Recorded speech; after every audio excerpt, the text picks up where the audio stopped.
It was decided before I was born that I would be a tabla player. And the way things are in India or Indian households, if you belong to a musical family, your father, your grandfather, your entire household has already made up the mind that the minute you're born, you will go into music. So it was already decided before I was born. And growing up in the tabla environment, in the music environment, I would say I made the decision before I knew much about anything in life. And it was difficult not to, actually, because I heard tabla before I could open my eyes, and I heard tabla before I went to sleep. My Guruji, my Papaji, Pandit Sanju Sahai would be practicing often 1 o'clock at night, 2 o'clock in the morning. And if your Guruji is playing upstairs, there is no way you're going to sleep. And I would go upstairs to his room, sit by his feet, listen to him practice, and often sort of almost falling asleep. And then waking up in the morning, we were not supposed to sleep. You had to get up before the sunrise. Otherwise, Dadiji would be very upset. And you were expected to practice first thing in the morning, early hours of the morning. As a musician, as a music student, should I say, you were expected to do that. So, you get up, have 3-4 hours practice before you go to school. So that was the kind of routine I was brought up into. And not to forget that I lived in an area of Benares where Pandit Kishan Maharaj ji, Pandit Shamta Prasad ji, Pandit Rajan Sajan Mishra ji, and numerous other maestros were literally a few yards of each other. We lived in the same area known as Kabir Chora, which is the musical hub in Benares. So it was very inspiring. If you walk through the lanes, you always hear somebody practicing, whether it's vocal, whether it's Kathak dance, whether it's tabla, sitar, all instruments. So it was somewhat easier decision to make in life. I often joke with my students, and I say, we're lucky. I'm lucky that I'm born into a family where I didn't have to go searching for Gurujis. I didn't have to go searching for music. It was provided, and I'm blessed. I feel extremely lucky. Otherwise, sometimes it's harder to find the right guru than to find your life partner. So it's, I feel extremely lucky that part of my life, or should I say, my life decision was already made. It was already decided. It was already planned. My path was chosen. And from age 4, I remember people would come up to me and pat on my back and say, "Tumko karna hai. You've got to do this." At the time, I did not even know what they were saying to me. I don't know what they were talking about. But as I grew older, I began to understand the responsibility and responsibility of being in a family, what should I say, work, family trade, is often very challenging because a lot is expected from you. So one side is it's easier, that it's already there. But then again, if your father is such a genius, of the art, you already are expected to be at least good. If not great, you're expected to be good. So that responsibility is still there, and we're all working towards, sort of becoming good, reaching life's goal, and to serve the purpose in this life for tabla, and to keep my ancestors' name alive, through tabla, through work, teaching, performing, and sharing whatever little I know. When my father was about 8 years of age, my grandfather passed away, Pandit Bhagavati Sahaji. And before passing away, he asked my father to go and learn from Pandit Kanthe Maharaji, who was the eldest family member at the time, and also one of the greatest Benares Tabla maestros. Pandit Kanthe Maharaji, had learnt from Pandit Baldev Sahaji, my great-grandfather. So it all made sense to actually go to Pandit Kanthe Maharaji for further training, or, to continue, because it would be Benares Tabla, and it would be Tabla from the same roots, as it were. So Papaji and my Babaji were both learning, and they would go to who I call Bade Baba, Pandit Kanthe Maharaji's, his house, do the seva, learn the art form, and learn it in the proper Gurukul way. So, for those who are not familiar with that system, you have to be there at your Guru's house 24/7. You don't look at your watch and think, that's it, 8 p.m. I've got to get back for dinner. You are there. Before your Guruji wakes up, you have to sweep the floor, you have to fill the water tank, you've got to do whatever is needed. And it's considered the right etiquette. I was learning from my Papaji, but I did exactly that in terms of seva. I'd stand up in the corner of the room some days for 9 hours at a time, just waiting for him to turn around and wish. If he looked like this, I knew he wanted tea. If he needed something brought from his room, or his friends were always there, his musical colleagues were always there, and it was pretty much the same sort of routine every day. But he had learned that from his Guruji too. He was learning in a sort of most traditional way. In terms of his Guruji legacy, he loved his Guruji so much. He would often tell us stories of Pandit Kanthe Maharaji with tears in his eyes, how he played, how he practiced, how practice was the key in his life, so much so that once he had some infection in his index finger, and the doctor had told him not to play, take a rest. And even also at a later stage in his life, when he was told to rest, he would just take the dahina and just keep playing. If you play, he would just play the nas of all the relas and the compositions. So if you listen to his recording, he was so precise that you will hear that nad coming out of his tabla, the way he played his baya.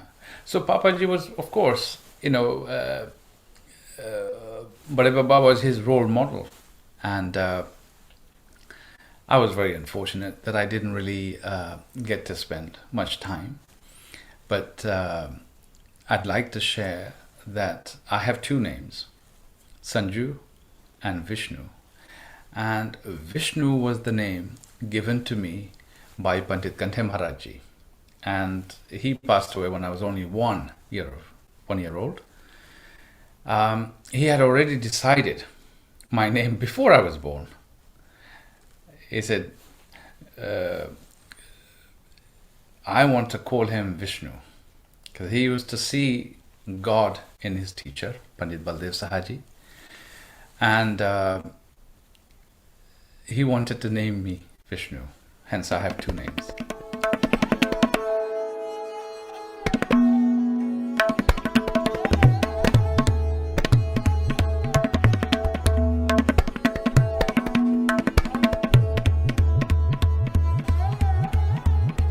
Every great gurus you meet, in my experience, they speak less. They don't talk so much. They don't have to prove anything. You feel the blessings around them. My Guruji was such a person. He often used some stories to tell me. If I had a question for him, how do you play this? How do you do this? First of all, it was very difficult to kind of pluck up the courage to ask him a question. Not because he was a difficult person, not because he was a difficult guru, but it was just a form of respect that you don't ask questions in our music culture, Hindustani music system at least. We are very reserved. We are always sort of held back, because you find the answers being around the Guru. A lot of the time, if you behave like a child wants to know everything there and then. Children are very, very curious. If they ask you a question, they want an answer. And sometimes we're put on the spot. Why is the sky blue? You've got to answer that straight away. If you said you don't know, it's not good enough. So my Guruji was always, he would tell me a story if I asked him something. And I tell you, he was practicing middle of the night. And I'm like, I will ask him how this is. Today, I have to get an answer. So I pluck up the courage, and he's got his pan and set. He's practicing full on. And it's like a different world. I mean, I get goosebumps talking about this in Benares house. And I'd pluck up the courage to sort of say, ye kaise hai? Dekho kaise hai? Suno kaise hai? Means, see how it is. Listen to it. So at the time I used to think, never learn music from your own dad, any relatives. Not a good idea. He's a very difficult teacher. He never has straight answers. But 40 years later,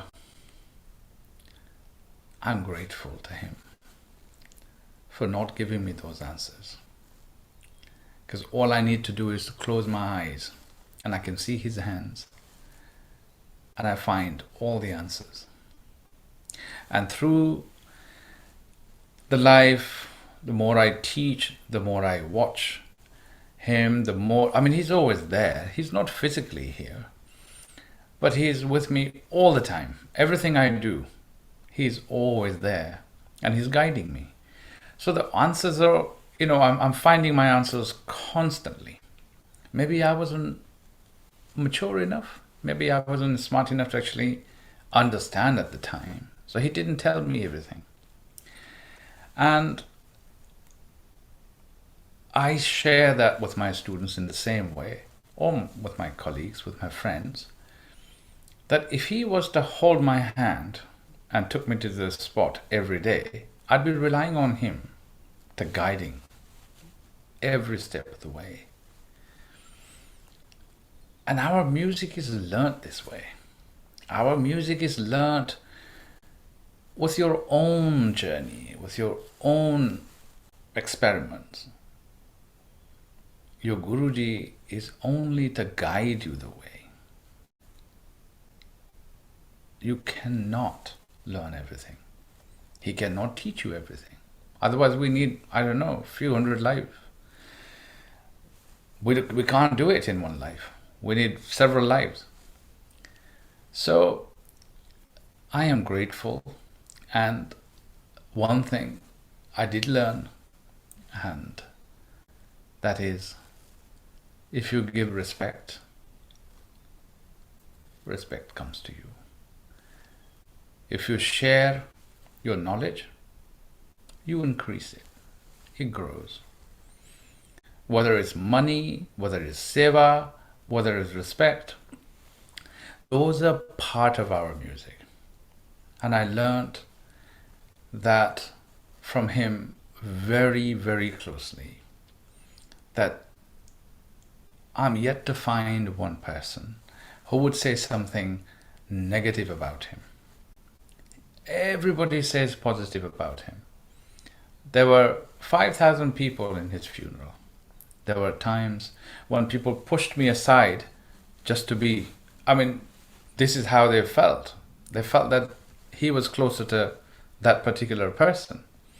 They wanted to be part of it. They wanted to do that, show that shraddha and respect. So those things are more important. And this is where our music is very, very special. Has the spiritual contact. It's like when you touch somebody's feet to do pranam. It's not just the action. It's the shraddha you have. And if you don't have it, then there's no point going to a temple and pretending to do the puja and checking who else is doing what. So in music, just practicing is not enough. You have to put that devotion, dedication for the instrument, for the music, and towards your guru. The responsibility is there that you keep trying to be as good a student as possible. In order to enjoy the lassi in Jaipur, you've got to go to Jaipur. In order to enjoy the mithai of Benares, you have to be in Benares. It's the same way. In order to play tabla of Benares, you've got to go to Benares. You've got to be as true, as close to that as possible. The mistake we make in the West particularly is you're eating Jaipuriya bhindi in some Mumbai restaurant in London. It is not going to answer your question. So you have to go to the places to understand the authenticity of that particular art form, whether it's culture, whether it's language, whether it's food. And this is what the problem is amongst a lot of people. So I feel that unless you sit with the Benares musicians, you don't know. How do you understand? The bandish don't make sense. But every bandish has a story. It might seem too loud to you if I start reciting a Toparan, but why is it called Toparan? It's not just about shouting or saying it loud. It's the phrases chosen to describe that particular subject. So, to answer your question about what it is that some people don't understand, I would say you don't understand if you don't get close enough to something. It's the if you made up your mind about something already, you will not understand. You have to give yourself a chance. I mean, when you hear Benares Tabla with Benares singing, I'm sure you find some connection. It's there for a reason. Maybe because the bandish is set in such a way that that theka actually fits in best. No style is better than the other. It's the different styles. It's like me sitting here saying, Punjabi dal is the best. Gujarati dal theek nahi. It's the same dal with different mizaj, with different ingredients, different, tadka. Bas. So music is exactly like that. It's no different. Matter of taste. You've only eaten Gujarati dal all your life. How can you appreciate the Punjabi dal? That's what you get used to. But if you open your mind, open your heart, and learn to appreciate each other's expertise, speciality, you see the world in a very different way. You like orange and you think orange is the best color. It's all about the mind, isn't it? It's the conditioning of the mind. And I don't stop there. That is on its own, it's a dangerous form. The best thing is when your mind, your heart connect. That's when you see the world very differently. When I'm sitting in a concert and a tabla maestro or a vocal maestro, he does something which I just can't stop saying, wah. I can't help but to cry. I can't help but close my eyes and do dhyan.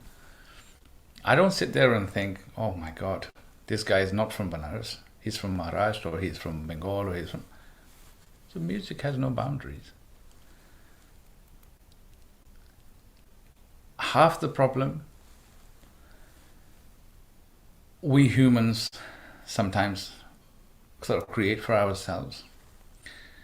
God has given us eyes to see things, given us ears to hear, heart to appreciate, to love. When we don't use those things right, that's where the problem happens. When you see with a beautiful heart, everything is beautiful. No conditioning.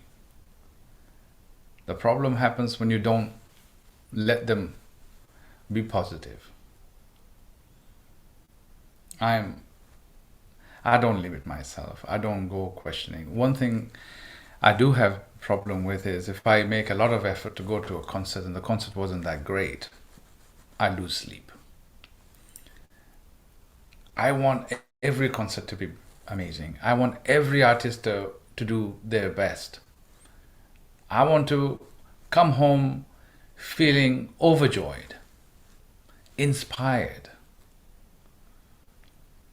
Not like, oh my God, I made so much effort, drove for 3 hours to attend this concert, spend the money and my valuable time. For what? So that I feel it's our responsibility as musicians. When you go on the stage, to do your best, work for it, prepare yourself, and then leave the rest to the Almighty. Your karma is the most important thing. But if you go on the stage thinking, I'm playing in Spain, nobody understands what tabla is, then you've already destroyed the music.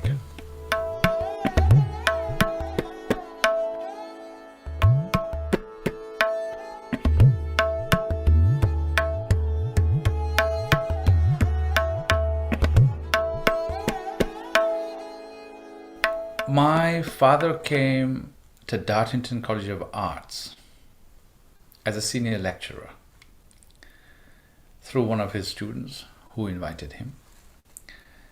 And he wanted me and two of my sisters to join him with his wife. So 5 of us came together to live in UK. Actually, we didn't come to live in UK. We came for 1 year, and 35 years later, I'm still here. I have tried to leave UK. I've packed all my belongings and moved to India. And here I am back in UK again. It's difficult to leave this place. It's very nice. It's a very balanced place. And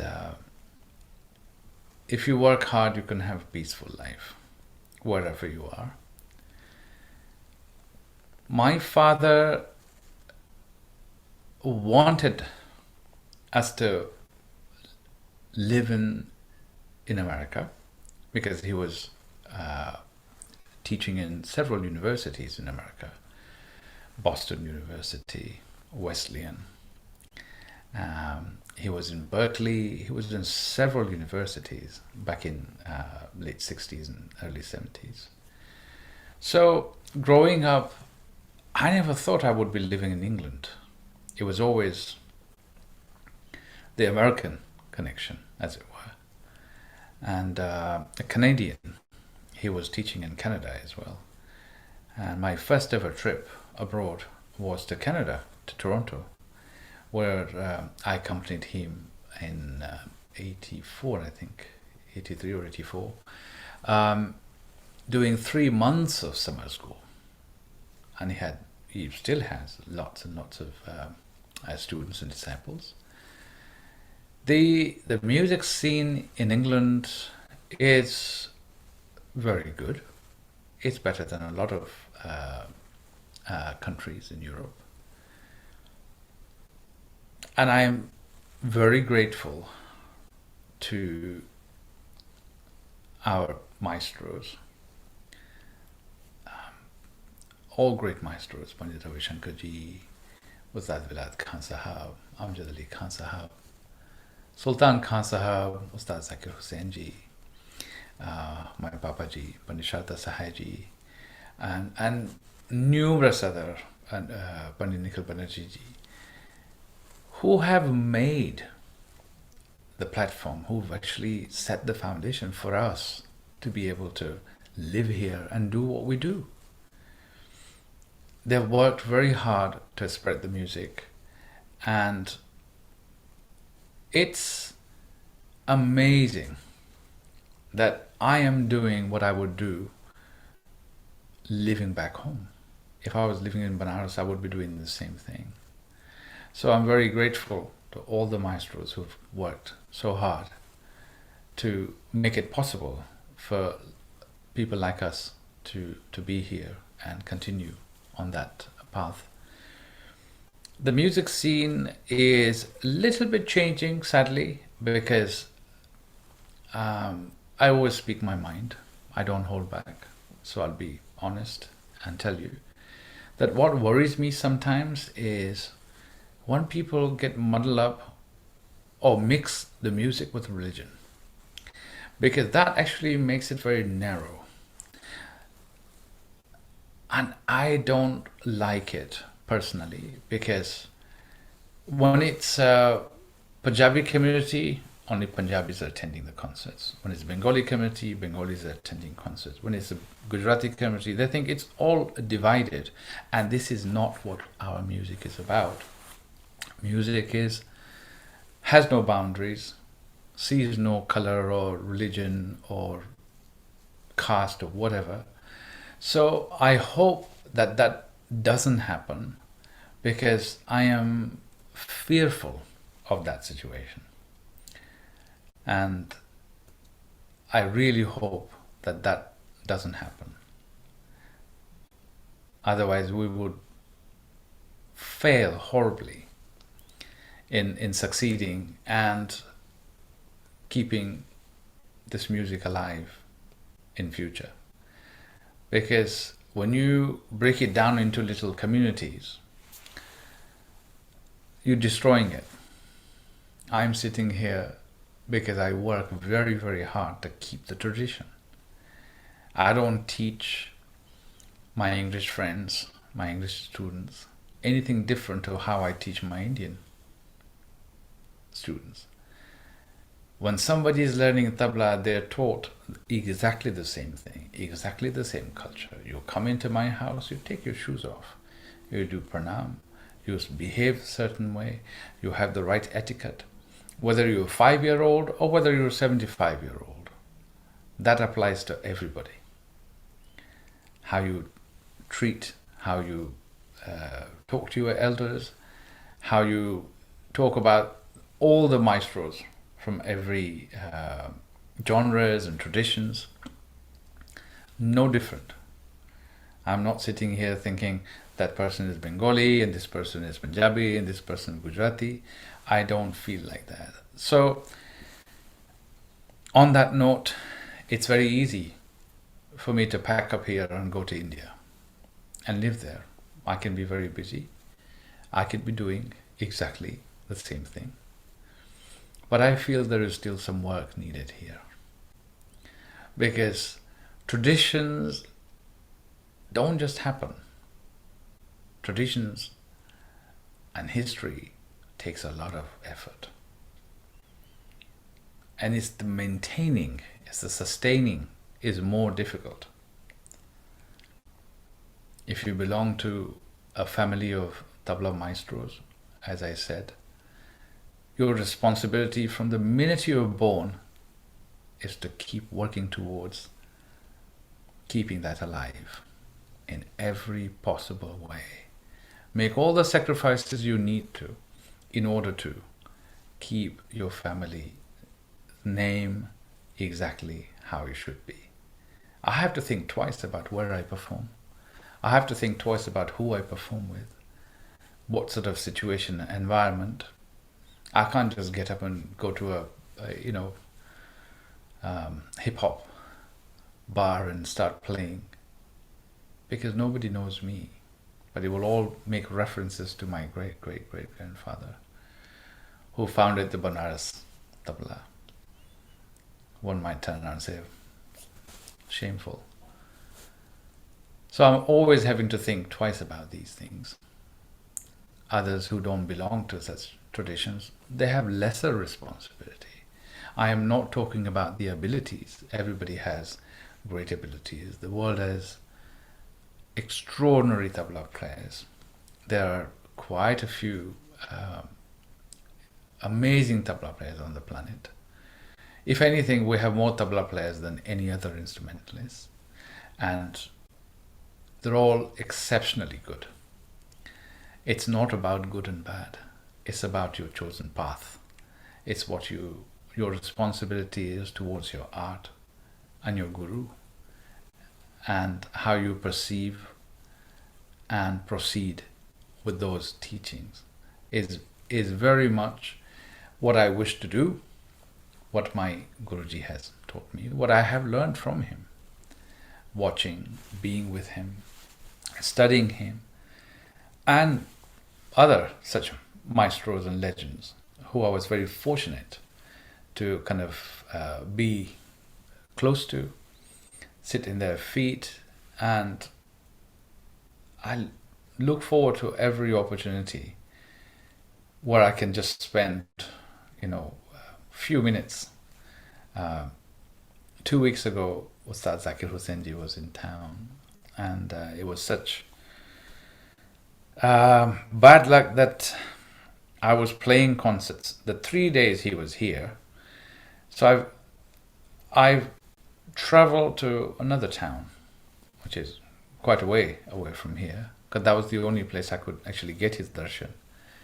So not just listening to him and learning from his playing, but just having that darshan, just to be able to see such godlike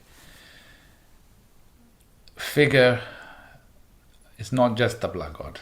He's just, I feel that he's God in human form, just so he can, give blessings to people like us. And just being around such people, you learn so much. just learn so much. So I look forward to such opportunities when I can spend some times with great maestros. If you are a true musician, if you're a true artist,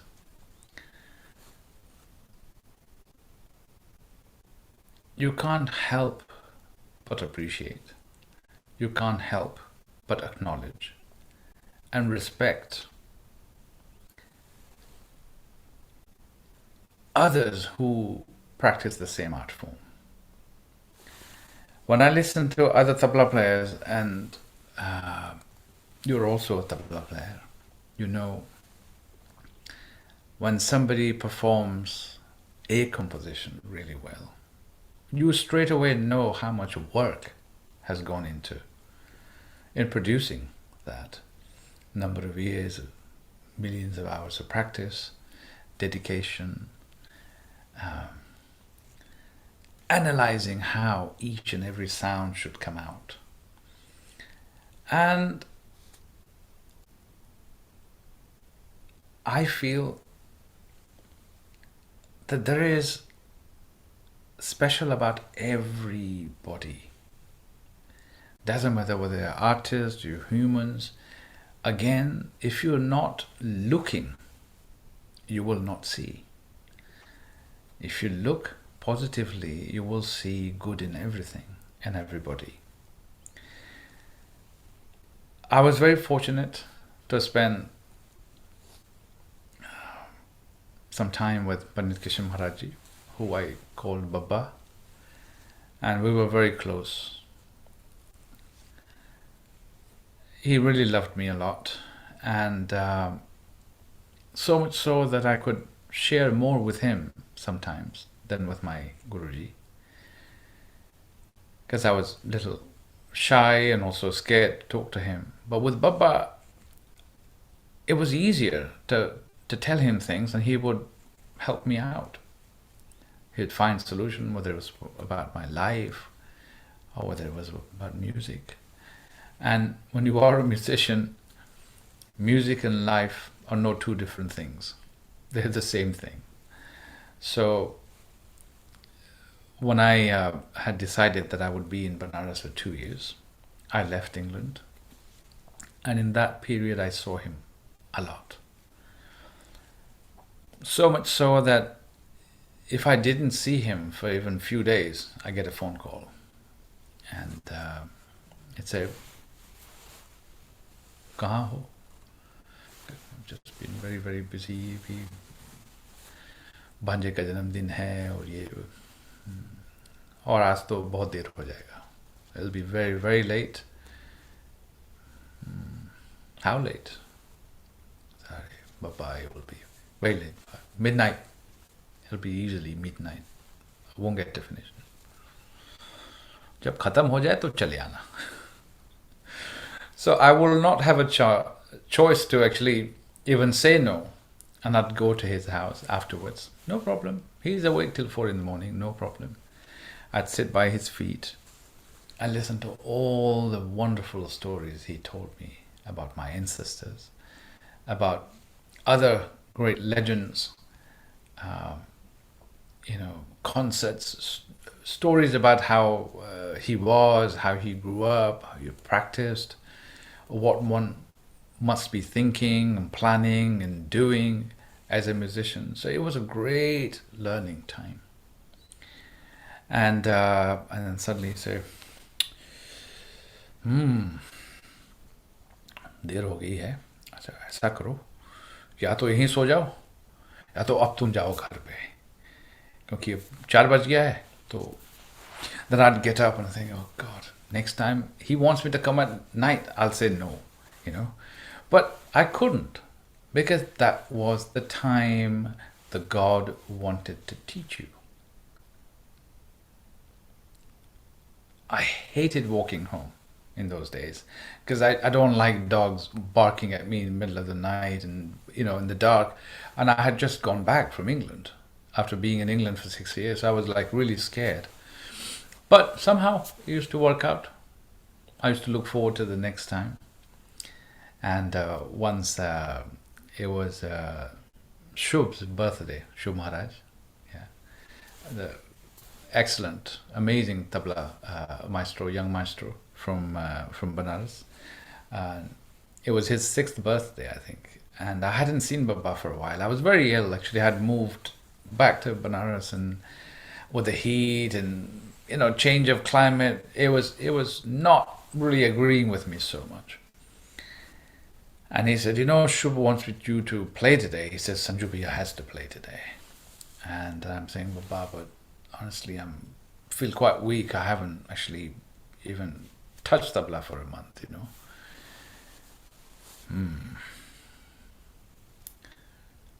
अपने पूर्वजों पे विश्वास करते हो?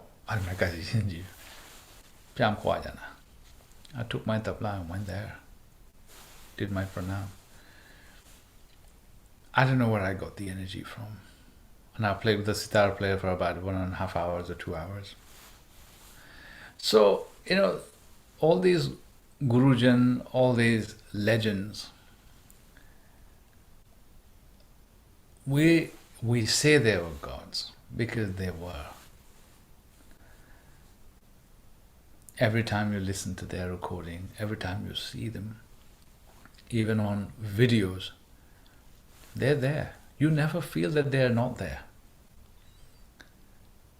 So, we are lucky to have been born in the same era where we can experience, where we can learn from, and have the darshan of such legends.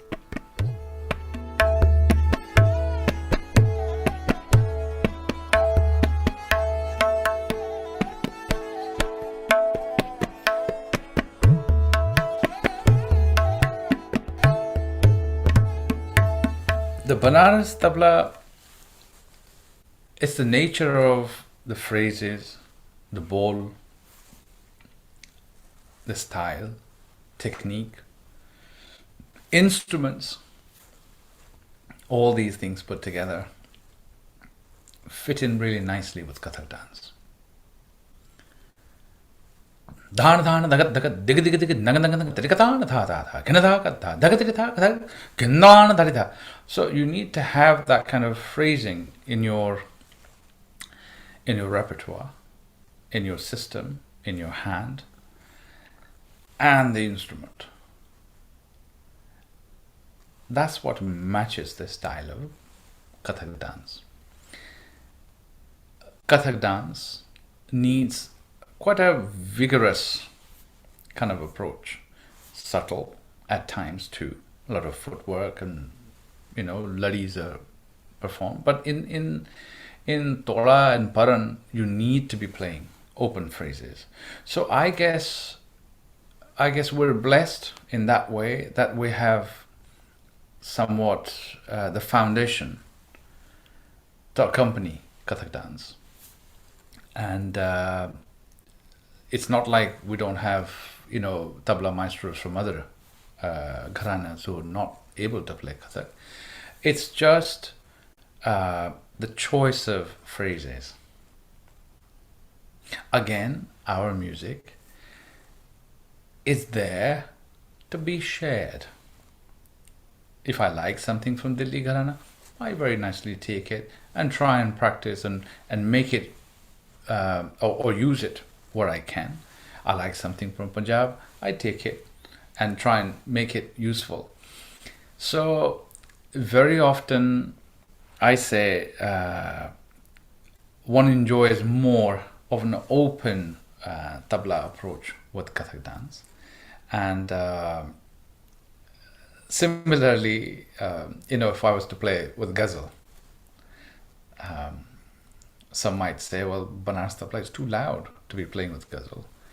But that's where you use the expertise. That's where you use the other traditions to kind of inspire you and use such phrases, whether it's teka or phrases, to represent that mood, what is needed, or the suitable tabla playing. What should vocalists learn more about tabla? I think they should learn tabla. And vocalists should learn tabla. Tabla players should learn vocal. That's how it should be. unless you know the rag, unless you know the mood of the bandish, how can you accompany well? One must have that knowledge. You can't play the same way you play with the rag sohni, with darbari. They're two different, completely two different aspects. And it's the same teen tal theka if you're playing in teen tal bandish, but the mood has to be different. So unless you understand about the rag a little bit, you don't have to be a full-fledged vocalist. But I secretly share every tabla maestro I meet, they're all great singers. Because that singing part is their saving. I say, in my next life, I want to be a singer. I went through a phase when I was listening to more vocal recordings, and my dad was worried. He was, what is this? You don't listen to tabla anymore. I did listen to tabla, but quietly at night. But I wanted to, I guess it was part of learning, getting familiar with other vocal styles, bandish, and you learn by listening, watching others, listen to others. So vocalists, I mean, I'm no expert to advise vocalists what to learn from tabla, but tabla has a lot to offer, and I feel, this is my belief, that tabla is the heartbeat of our music, and if that is not so good, it disturbs the whole thing. So it's best to kind of learn a little bit of tabla, just to understand. And a vocalist is not only singing in tune to make a point or to be a good vocalist. The rhythm plays just as an important part, and vice versa. So I think it's just a good idea to have that love and affection towards Sari.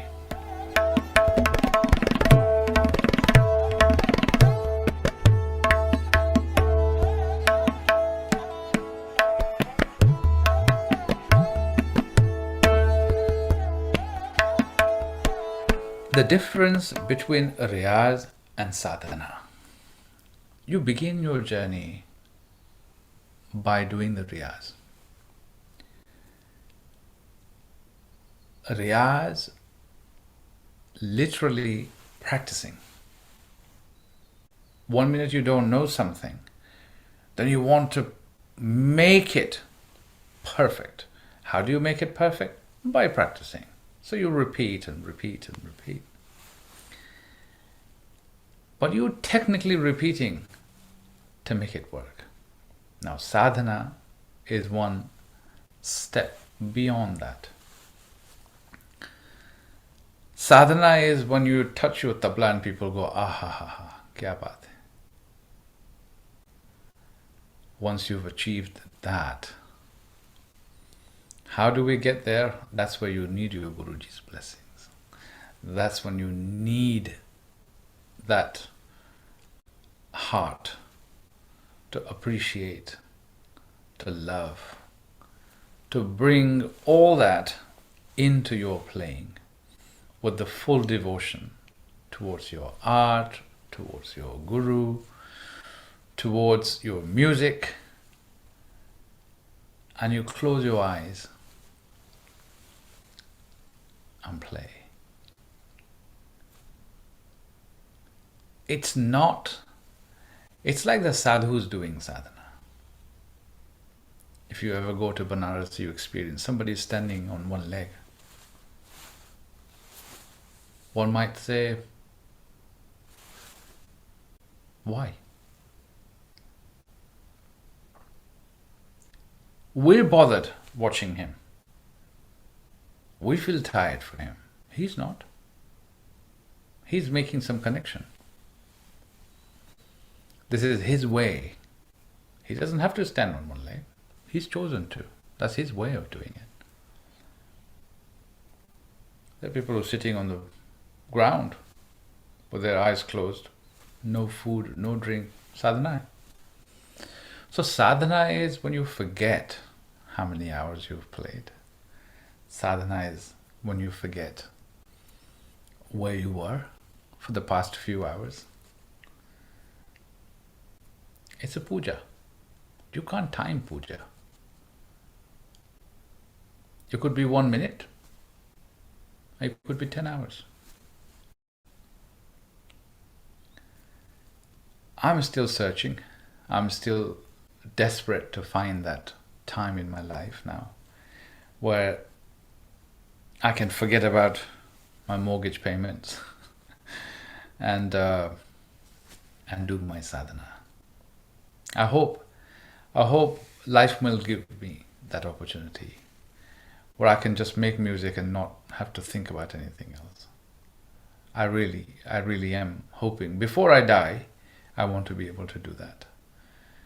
In my college days, I was lucky to spend 12 hours a day practicing.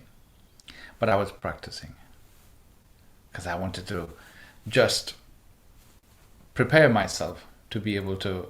It was more about race. It's like the race. You train to race. But it needs to be part of your life. Sadhana is not something you just. It needs to become part of you. So I want to be able to do that one day. I hope there would be opportunity for me to do so. Every vocalist I have accompanied, I was very fortunate. I had quite a few legendary vocalists who allowed me to accompany them. Prabhatra ji, Pandit Jasraj ji, Pandit Rajan Sajan ji, Girija Devi ji, Pandit Joy Chakravarti ji, many others, such maestros. And every time it was a different experience. Everybody has a different requirement. Accompanying Pandit Rajan Sajan Mishra ji, they're also my Mamajis. But on the stage, they were not Mamajis. They were my Gurujis. But if Mamaji is singing and he just went like this, means bhaya, or he likes that in certain places. And that was my learning on the stage. And if he's singing Miyan Ki Malhar,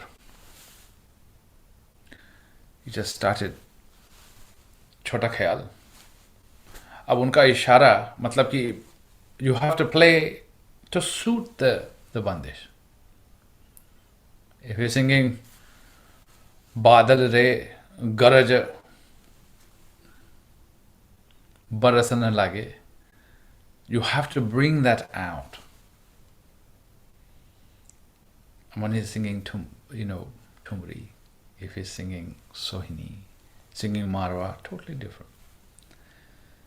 So I was very fortunate to be able to learn with all these maestros. When I played with Pandit Jasraji, I was very scared.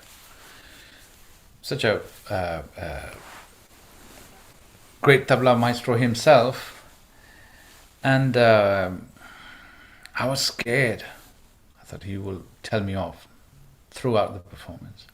We played 3.5 hours.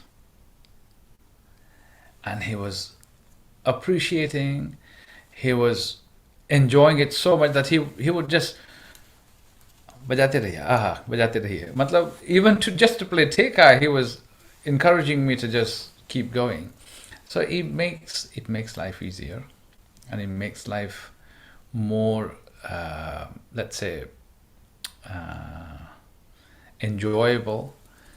It makes it more interesting for me to keep wanting to learn more, rather than being scared. When you're scared, you can't make music actually.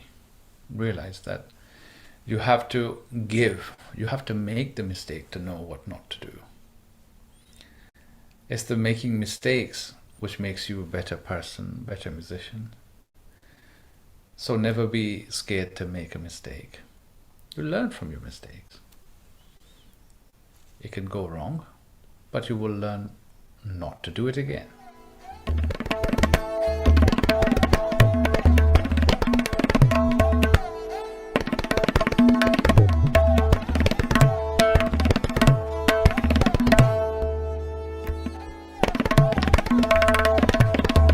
Do I think Indian music could have a richer life outside India?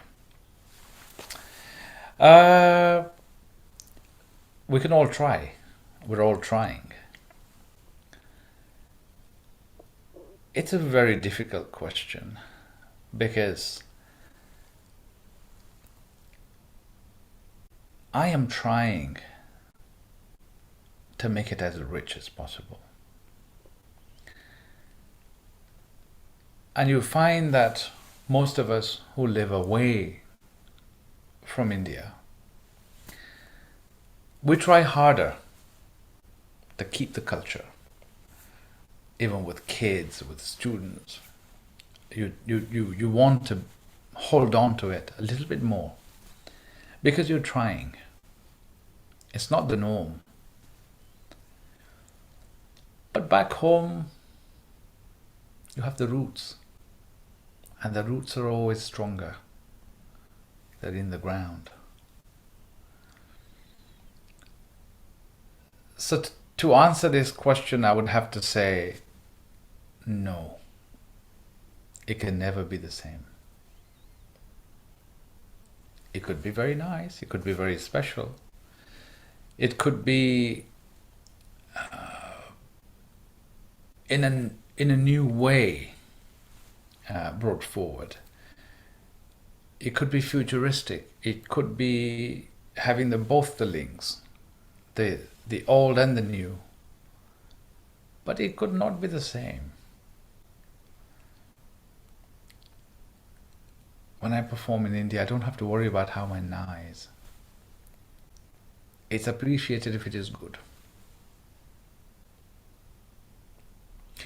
Two things are very heavily compromised outside India: Indian music and Indian food. Why? Some won't want to really have me say this, but I feel that it is compromised. It's only because some people make that compromise. Some do.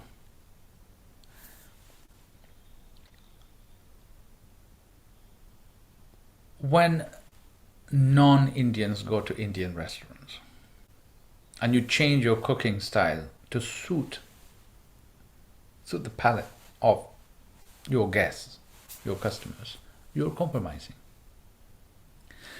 As I was saying earlier, if I'm playing in Spain, playing in Germany, and playing in, I don't know, Morocco, if I keep changing my music to suit others, then it will not sustain. The idea is to stay as honest to your art form, to your culture, wherever you are. In order to maintain, in order to actually make it the same. And if we're not doing that, it will never be the same. It will never be the same. So sadly, I don't think that it could be as rich as back home, because that's where the roots are. Yeah. You're born and brought up into that. Here, outside India, if out of 100, one person is playing good tabla or a sitar or singing nicely, everybody's jumping for joy. But growing up, if we weren't good, it was a difficult one. Everybody needed to be good. Everybody needed to be great. because otherwise you don't have future. Being good is not good enough because there's too many people who are good. So quite honestly, I think we try, but we have to keep going back to India to re-energize, to inspire, and keep going, keep practicing, keep wanting to get better and better. I belong to a very important family of Tabla. Tabla has been in the family before 1780. 1780 is when Benares Gharana was formed. But Tabla was in the family prior to that. How do I reflect? My thinking is everything I want to do in life, I have to look back because my ancestors have done all the work. And in order to even accomplish 5% of what they have done is good enough for me to keep moving. I don't have to keep running. I have to keep staying grounded. I have so much to do. There are piles and piles of books, of compositions, and all kinds of wonderful, things written by my ancestors. I'm not able to do justice. Don't have enough time because the compositions take years to master, to be able to perform. How much can I do? So I share. What I teach, what I play, is what I teach. I don't compromise. I don't think, oh no, this is for me and this is not for my students. If somebody wants to learn gut, there it is. What you do with it, how much you practice, where you take it, is up to you. I mean, I grew up listening to stories of some music students not being taught Rag Marwa until they were 40. Now it's not like that. If I'm teaching somebody who's working full time and has little time for tabla, if I wait for him or her to be 40, forget it. He's not going to know it in time to be able to master, to be able to practice. So it's best to teach it. If you don't know what it is, you don't know what to do with it, you don't know which way to practice, which way to take it, you can't do the right thing. So I think very differently. I think basically living in the UK has also changed me in the way I am. And I would say I try and use best of both worlds to move forward. Because you want the tradition. Don't compromise the tradition, but you can compromise the way you pass it on in order to kind of make some sort of bridge for people to, if you say to somebody, because normally classical music on the whole is, it's thought, very difficult, impossible, very serious, very this, very that. It's not quite like that. But unless the person knows about it, if you say to a child, it's very difficult, you're already conditioning. You don't. If you start to speak to the child the way he or she is speaking, not clearly, like childlike, then you don't teach them how to speak, how to play. Your job is to remain. Your job is to do as you would say it. You pronounce the way it should be. You play the way it should be. Let them get there. You keep guiding. So you remain true to your music, your tradition, your level of expertise. You don't compromise that. And keep passing it on. Let them appreciate. Let them tell you that this guy that is more difficult than the other one. Why are you conditioning the student? And I'm a very open-minded person. I'm a very open-minded musician.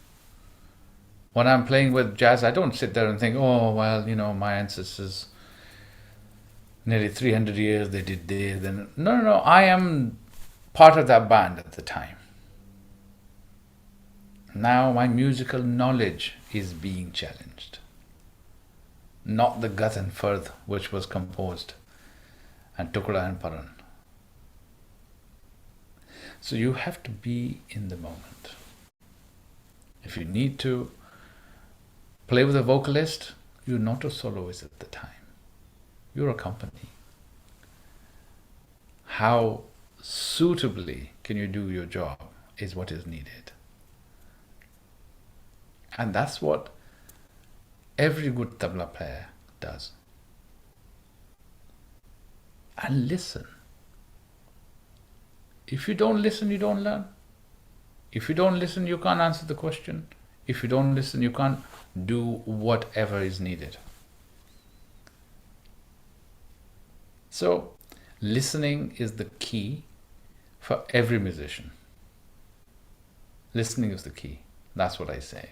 I mean, I've also been in a situation where I begin with a vocalist and I say, tempo theek nahi. You start singing. Where you sing is where I play. As a accompanist, if your bandish is da din din da da din, I'm not going to play da din din da. But you decided that I'm playing wrong or wrong tempo. How? Sing. My job is to get there. As a tabla player.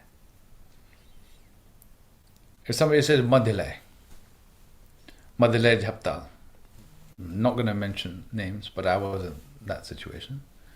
Dhi, na, dhi. Vilambit jhaptal. So I started playing dhi. ना नहीं यहाँ नहीं चाहिए थोड़ा बढ़ा के धी ना धी और बढ़ा के why don't you tell me where you want it? That's the easiest thing. That's the best thing. So you have these situations from people who don't know themselves. We don't have that situation with experts. It takes 1/10 of a second for us to fix and meet.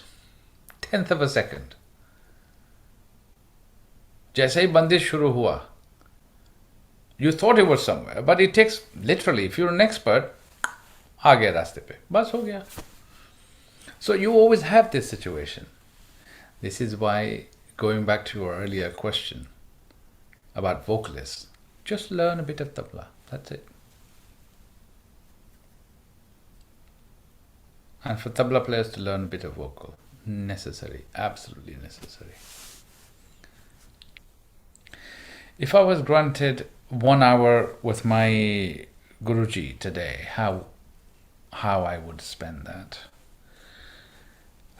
First of all, it would not be enough time. But if I was to only be given 1 hour, I'd massage his feet.